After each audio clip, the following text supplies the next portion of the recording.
Good morning students, welcome back. इससे पहले के दो पार्ट्स हम एक्टिव पैसिव के पढ़ चुके हैं, जिनके अंदर आपको एक्टिव से पैसिव बनाने का स्ट्रक्चर समझाया जा चुका है, जो बेसिकली यही रहेगा जब तक हम लास्ट तक एक्टिव से पैसिव सीखेंगे। यानी सब्जेक्ट वर्ब ऑब्जेक्ट, जब इसका पैसिव बनाएंगे object helping verb plus V3 plus by plus subject. इससे पहले के दो पार्ट्स में हम प्रेजेंट टेंस के तीनों पार्ट्स के एक्टिव से पैसिव बनाना सीख चुके हैं। आज हम शुरू करते हैं पास्ट टेंस, और जिसके हम तीनों ही पार्ट्स के एक्टिव से पैसिव बनाना सीखेंगे। Let's begin the topic. तो सबसे पहले हम शुरू करते हैं पास्ट इंडेफिनेट। सबसे पहले इसका सेंटेंस पैटर्न देख लेते हैं। Subject plus V2 plus object, और जब हम इसको पैसिव में कन्वर्ट करेंगे तो object plus was were plus V3 plus by plus subject. एक बार इसको थोड़ा समझ लेते हैं। पास्ट इंडेफिनेट का जो भी सेंटेंस होगा एक्टिव के अंदर, उसको आपको वर्ब की सेकंड फॉर्म मिलेगी, और उसके अंदर आपको हेल्पिंग वर्ब नहीं दिखाई देगी। अफर्मेटिव सेंटेंस में, नेगेटिव और इंटरोगेटिव में आपको हेल्पिंग वर्ब डिड दिखाई देगी, लेकिन फिलहाल हम बात कर रहे हैं अफर्मेटिव सेंटेंसेज की। तो इसका जो हम पैसिव बनाएंगे तो सबसे पहले ऑब्जेक्ट, फिर हमें यहाँ पर ध्यान देना है, हमें दो वर्ब अडॉप्ट करनी पड़ती हैं, वाज या वर। ये सब्जेक्ट के अकॉर्डिंग हमें लगानी है, और उसके बाद वही पैटर्न रहेगा V3 बाई प्लस सब्जेक्ट।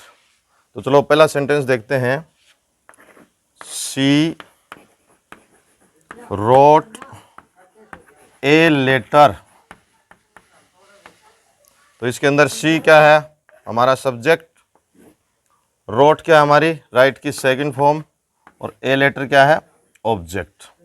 तो अब हम इसको इस सूत्र के अनुसार कन्वर्ट करेंगे। तो सबसे पहले आएगा हमारा ऑब्जेक्ट। तो ए लेटर,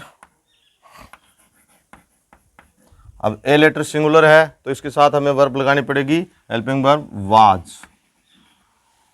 और मेन वर्ब है हमारी राइट, तो इसकी थर्ड फॉर्म हो जाएगी रिटन। फिर बाई प्लस, अब यहाँ ध्यान देना है आपको, सब्जेक्ट है सी, तो इसके ऑब्जेक्टिव फॉर्म पहले से सीख चुके हो, हर। तो a letter was written by her. इस बात के ऊपर फिर से ध्यान दें, मैं पहले बता चुका हूँ कि जितने भी हमारे 12 पार्ट सेंटेंसेज के टेंस के, उनके अंदर दो ही टेंस ऐसे हैं जिनके अंदर आपको अफर्मेटिव सेंटेंस में हेल्पिंग वर्ब नहीं मिलती है। पहला है प्रेजेंट इंडेफिनेट, वो हम सीख चुके हैं, उसके अंदर यहाँ पर V1 या V5 मिलता था, तो हम इज एम आर को अडॉप्ट करते थे। ये सेकंड टेंस है पास्ट इंडेफिनेट, इसके अंदर आपको वर्ब की सेकंड फॉर्म मिलेगी। तो जैसे ही आपको यहाँ पर सेकंड फॉर्म दिखती है, आपको हेल्पिंग वर्ब वाज और वर में से लगानी है। ओके, क्लियर है इतना? चलो let's another sentence.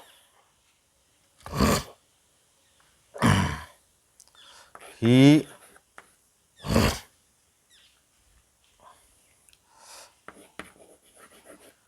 killed a snake yesterday। तो यहां सबसे पहले हम देखते हैं ही क्या है? सब्जेक्ट। किल्ड क्या है? हमारे मेन वर्ब और उसकी भी सेकंड फॉर्म। ए स्नेक क्या है? हमारा ऑब्जेक्ट। और यस्टरडे क्या है? यहां पर थोड़ा ध्यान दें, हमारे नॉर्मली क्या है, सभी बच्चों के दिमाग में ये बात बैठी रहती है कि जो सेंटेंस के शुरू में होता है वो सब्जेक्ट होता है, और जो लास्ट में वर्ड है वो हमारा ऑब्जेक्ट होता है, जबकि ऐसा नहीं होता है। ऑब्जेक्ट हमेशा ध्यान देने की बात है कि जो मेन वर्ब है उसके जस्ट बाद ऑब्जेक्ट होता है। और लास्ट में जो वर्ड यस्टरडे दिया गया है, ये एक एडवर्ब है। यहाँ पर नॉर्मली आपको टाइम और प्लेस से संबंधित वर्ड मिलेंगे, तो उनको आपको पैसिव बनाते समय भी लास्ट में ही रखना है। कई बार बच्चे गलती क्या कर देते हैं, इस यस्टरडे को बीच में लगाएंगे। जैसे मैं आपको बनाकर दिखाता हूँ इसका पैसिव। ऑब्जेक्ट ढूंढिए, ए स्नेक, वही पैटर्न है। अब ए स्नेक के साथ इनमें से एक हेल्पिंग वर्ब, सिंगुलर है तो वाज। थर्ड फॉर्म आ जाएगी किल्ड बाई। अब सब्जेक्ट की ऑब्जेक्टिव फॉर्म, तो ही का हिम, और यहां पर लास्ट में हमारा यस्टरडे। बच्चे गलती क्या करते हैं, snake was killed yesterday by him करते हैं। ये गलती आपको नहीं दोहरानी है। आपको अगर टाइम और प्लेस से डिनोटिंग वर्ड जो लास्ट में मिल रहे हैं एक्टिव के सेंटेंस में, तो उनको पैसिव बनाते समय भी आपको लास्ट में ही रखना है। आई थिंक ये आपका टॉपिक क्लियर है कि ये जो टाइम और डिनोट वाले वर्ड हैं वो कहाँ पर लगाने हैं। चलो दूसरा टेंस शुरू करते हैं। Past continuous.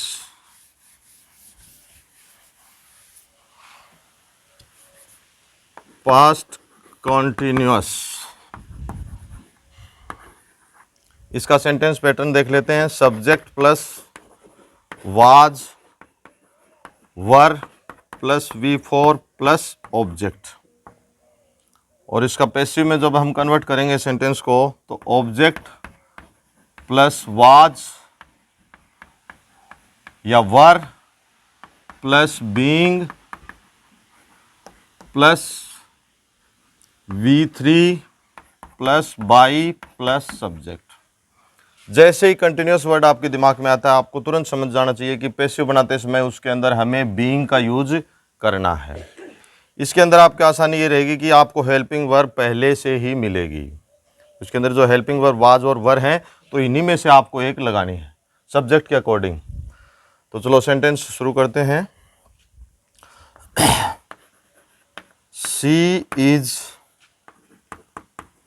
She was singing a song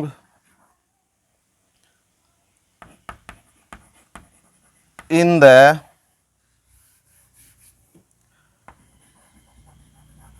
garden. ये हमारा सेंटेंस है। चलो इसको देखते हैं। सी क्या है? सब्जेक्ट। वाज क्या है? Helping verb. सिंगिंग में जो हमारी मेन वर्ब है वो सिंग, और इसकी V4 आई हुई है। अब ए, सबसे पहले ये बताइए आप, इसमें ऑब्जेक्ट कौन सा है? ऑब्जेक्ट है हमारा ए सॉन्ग। ये in the garden place denoting word है। तो इसको मैं पहले भी बता चुका हूँ, हमेशा आपको पैसिव बनाते समय भी लास्ट में ही रखना है। तो हम जब शुरू करेंगे तो सबसे पहले हमारा ऑब्जेक्ट आएगा। तो ए सॉन्ग सिंगुलर है, वाज बीइंग। अब हमारी जो मेन वर्ब है सिंग, उसकी थर्ड फॉर्म आएगी सिंग, सेंग, संग। संग बाई, और सी की ऑब्जेक्टिव फॉर्म हो जाएगी हर इन द गार्डन।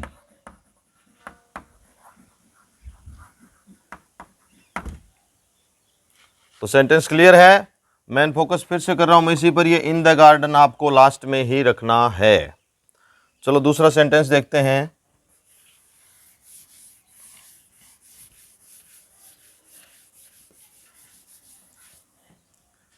इसके अंदर जगह थोड़ी कम पड़ रही थी, तो बाई प्लस ऐसे ही लिख देते हैं। चलो दूसरा सेंटेंस देखते हैं। I was reading A novel.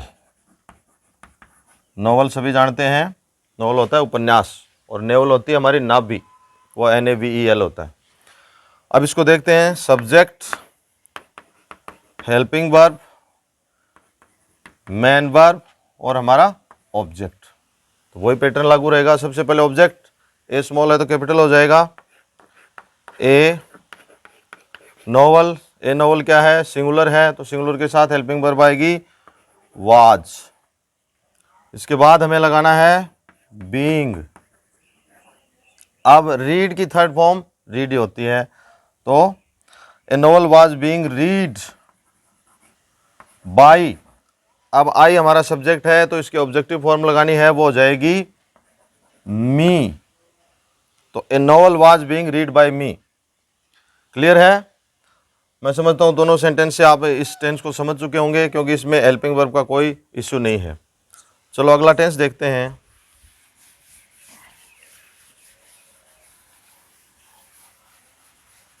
वो हमारा है पास्ट परफेक्ट। सबसे पहले वही, इसका सेंटेंस पैटर्न क्या है? Subject plus head plus V3 plus object.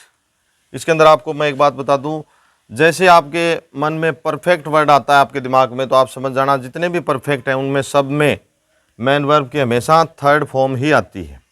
Helping verb इसमें ऑलरेडी पहले से है, तो इसके अंदर भी हमें एक्टिव से पैसिव बनाने में बहुत आसानी रहेगी। सबसे पहले वही पैटर्न रहेगा हमारा, object plus helping verb had, main verb की V3 plus by plus subject. चलो इसका एक सेंटेंस देख लेते हैं। She had sung a song। तो हम इस सेंटेंस को देखते हैं। She had sung a song। तो सी हमारा क्या हो गया, इसके अनुसार देखो सब्जेक्ट, हेड क्या हो गई हेल्पिंग वर्ब, संग क्या हो गई V3, ए सॉन्ग क्या हो गया ऑब्जेक्ट। अब यही सूत्र अप्लाई करना है इसके अंदर। तो सबसे पहले ऑब्जेक्ट, सॉरी इसके अंदर आपको जब पैसिव बनाएंगे तो हेड के साथ आपको एक वर्ड जोड़ना पड़ता है। जैसे आप कंटिन्यूअस में जोड़ते हैं बीइंग, वैसे आपको परफेक्ट हैं, सबसे पहले हम पढ़ चुके हैं प्रेजेंट परफेक्ट, उसमें हमारी हेल्पिंग वर्ब थी हैज और हैव, तो उसमें भी हमने क्या जोड़ा था बीन। तो वही रूल अप्लाई होगा, अगर पास्ट परफेक्ट है उसके अंदर हेल्पिंग वर्ब है हैड, तो उसके साथ भी क्या जुड़ेगा बीन। तो आप तीनों को एक साथ याद रख सकते हो, हैज हैव या हैड हो तो हमें क्या जोड़ना है BWN बीन। और अगर is am are was were यानी कि कंटिन्यूस हो तो हमें जोड़ना होता है बीइंग। तो अब इसके अनुसार बनाते हैं। सबसे पहले ऑब्जेक्ट तो कैपिटल कर दो, ए सॉन्ग। अब हेल्पिंग वर्ब का कोई इश्यू नहीं है, हेड की हेड इसके साथ आ जाएगी, बीन प्लस V3। इसके अंदर आपके बहुत इजी रहता है क्योंकि V3 ऑलरेडी पहले से बनी हुई होती है, तो हमें कोई छेड़खानी नहीं करती, उसकी वैसी की वैसी रखनी है, संग बाई। अब यहाँ पर देखना है फिर से हमें वही सब्जेक्ट और इसकी ऑब्जेक्टिव फॉर्म लगानी है। तो सी की ऑब्जेक्टिव फॉर्म हर, तो हो जाएगा a song had been sung by her. चलो एक सेंटेंस और देखते हैं इसका, जिससे थोड़ा और क्लियर हो जाएगा।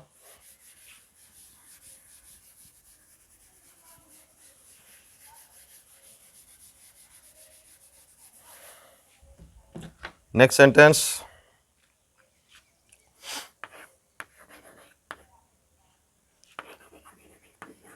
he had taken tea। Normal सा सेंटेंस है, ही हमारा है सब्जेक्ट, हैड है हमारी हेल्पिंग वर्ब, टेकन है हमारी मेन वर्ब की थर्ड फॉर्म और टी है हमारा object. He had taken T, वो चाय ले चुका है या उसने चाय पी ली। एक बात इसमें हम आपको बताना चाहूँ, जब टी का जिक्र हुआ है, चाय हमेशा ली जाती है, यानी कभी भी आप ड्रिंकिंग टी नहीं करोगे। जैसे मैं चाय ले रहा हूँ या वो लोग बाग चाय लेते हैं, तो उसके लिए कभी भी ड्रिंक वर्ड यूज़ नहीं करना, हमें चाय के साथ टेक वर्ड यूज़ लेना है। चलो इसका पैसिव बनाते हैं, वही पैटर्न रहेगा, टी अब अपनी क्या जाएगी हेल्पिंग वर्ब हैड, उसके बाद बीन, फिर उसके बाद V3 ऑलरेडी पहले से है, टेकन बाई, और उसके बाद ही की ऑब्जेक्टिव फॉर्म क्या हो जाएगी him. He had taken tea और इसका पैसिव बन गया tea had been taken by him, यानी ही की हो गई ऑब्जेक्टिव फॉर्म। तो मैं समझता हूँ कि आप इन दोनों सेंटेंस से पास्ट परफेक्ट को भी अच्छी तरीके से समझ चुके होंगे। अब तक हमने प्रेजेंट के तीनों हिस्से, प्रेजेंट इंडेफिनेट, प्रेजेंट कंटिन्यूअस और प्रेजेंट परफेक्ट, ऐसे हमने पढ़ा पास्ट इंडेफिनेट, पास्ट कंटिन्यूअस और पास्ट परफेक्ट। ये जो 6 पार्ट्स हमने पढ़े हैं, इनके अंदर आपको दो के अंदर ही विशेष ध्यान देना है, प्रेजेंट इंडेफिनेट और पास्ट इंडेफिनेट। दोनों के अंदर क्या है, फिर से मैं दोहरा दूं इस बात को कि यही दो टेंस है जो कंफ्यूज करते हैं और सबसे ज़्यादा यूज भी इन्हीं का होता है। तो इसका लॉजिक ये है, अगर आपको एक्टिव के सेंटेंस में V1 या V5 दिखाई दे तो आपको हेल्पिंग वर्ब लगानी है इज, एम और आर। और यदि एक्टिव के सेंटेंस में आपको हेल्पिंग वर्ब V2 दिखाई दे तो आपको हेल्पिंग वर्ब पैसिव में लगानी है वाज और वर। ये दो चीज़ें आपको याद कर लेनी हैं, ये दोनों बहुत इंपॉर्टेंट हैं, एग्जाम की दृष्टि से भी इन्हीं में से ज़्यादा पूछे जाते हैं। यानी V1 V5 आए तो आपको इज, एम, आर में से एक अडॉप्ट करनी पड़ती है, और V2 आए तो आपको वाज और वर्ब में से एक हेल्पिंग सब्जेक्ट के अकॉर्डिंग लगानी होती है। बाकी रूल्स आप समझ चुके हो। तो प्यारे बच्चों, मैं समझता हूँ कि ये दोनों ही टेंस प्रेजेंट और पास्ट, इनका आप एक्टिव से पैसिव बनाना आराम से सीख चुके हो। अगर आपको इन दोनों टेंसेज में से कोई भी डाउट है तो आप कमेंट बॉक्स में जाकर लिख सकते हो। आगे आपको जो भी रिक्वायरमेंट्स हैं इनके बारे में या आपकी कोई भी डाउट है वो मैं क्लियर करूँगा। अब हम फ्यूचर टेंस है उसके बारे में पढ़ेंगे अगले वीडियो में। सेंटेंस पैटर्न वही रहेगा, सूत्र भी वही रहेंगे। तो अगला जो फ्यूचर टेंस है उसका एक्टिव से पैसिव देखने के लिए आप अगला वीडियो देखें। तब तक टिल देन बाय।